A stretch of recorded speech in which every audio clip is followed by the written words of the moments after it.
We're now going to enter the realm of single center molecules that are polyatomics, that is to say, more than two atoms that are bonded together. So our learning goals are going to involve a method for constructing Lewis structures, and this is just another way of helping us visualize the bonding in a polyatomic molecule. So how can we better understand this bonding when we have something that's larger than a diatomic? Well, this is the purpose of using Lewis structures. These help us show the bonding connectivity of the atoms. They can be used to predict multiple bonds present, and they can indicate if there are any non-bonding pairs that are still on the atoms when the bonds are all made. So let's look at a very clear-cut procedure. Now this is a procedure that you should understand and utilize whenever you're drawing a Lewis structure, so I hope you will take this lesson to heart. You first determine the total number of valence electrons, that is, the sum of the valence electrons on each of the atoms in the molecule. You then identify the central atom. This is typically the atom with the greatest bond capacity. You're going to create a connectivity diagram, putting that central atom in the middle and connecting all the other atoms to it. That's going to use up a certain number of the valence electrons, so you're going to subtract that number from the total number of valence electrons and put the remaining ones on the outer atoms and then on the central atom last in order to satisfy the octet rule.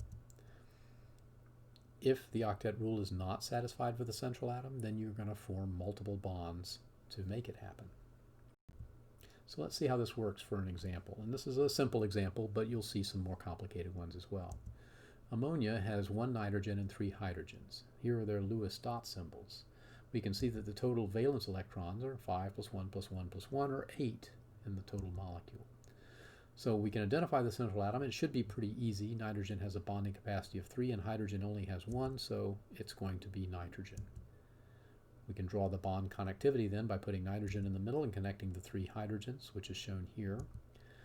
And then we can add the remaining electrons. Now we've used up 6 of the 8 that were in the original valence total, so we have 2 left. We can't put them on hydrogen because hydrogen already has a filled shell. Remember, it only needs 2 electrons to fill its shell. So those 2 electrons go on the nitrogen. When we're done with that, we have the final Lewis structure for ammonia. That is it. Let's look at a more complicated example, thionyl chloride, which is CsCl2. Number of valence electrons, grab a periodic chart to look at this, we'll have carbon, sulfur, and 2 chlorines. The carbon has 4, sulfur has 6, and the 2 chlorines each have 7, so when we add all those up, we're going to have 24 valence electrons. Central atom, now we've got several possibilities here. Carbon can form 4 bonds, sulfur 2, and chlorine 1, so we're going to pick carbon to be our central atom here because it has the highest bonding capacity. The connectivity then is going to be to put the carbon in the middle and attach all of the other 3 to it. Each of these bonds uses 2 electrons. So we've used 6 of the total electrons, and we have to subtract that from 24 to determine how many are left. We've got 18 left over that we have not assigned to an atom yet. So now we're going to distribute those onto the outer atoms, which we do here. Each of those outer atoms gets 6 extra electrons, and then we got to check for the octet rule. When we do that, we find that sulfur satisfies the octet rule. Each of the chlorines satisfies the octet rule, but carbon does not. So the only way we can get carbon to satisfy the octet rule is to form a multiple bond.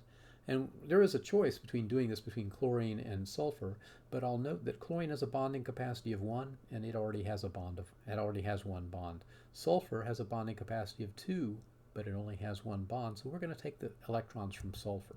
When we do that, we end up with the final structure that looks something like this. So now I'd like to try one for you. Try drawing the Lewis structure for hydrogen cyanide. You should pause the video. I've given you the steps that you need to use to make that Lewis diagram, and then at the end we'll go through the answer. Okay, have you got a good structure for HCN, hydrogen cyanide? Well, first the number of valence electrons should be 10, 1 for hydrogen, 4 for carbon, and 5 for nitrogen, 10. Central atom, carbon has got a bonding capacity of 4, nitrogen has 3, hydrogen has 1, it's going to be carbon. There are 10 minus 2 times 2 when we form the connectivity diagram. That leaves 6 electrons that haven't been assigned. When we put those on the nitrogen, we'll find that hydrogen and nitrogen both satisfy the octet rule, but carbon does not. So we are going to end up forming multiple bonds. In fact, it'll be a triple bond between carbon and nitrogen. So your final structure should look something like this. All right, if you had trouble with that, you may want to review this video or review the lesson and get all of this down pat before you move on to the next.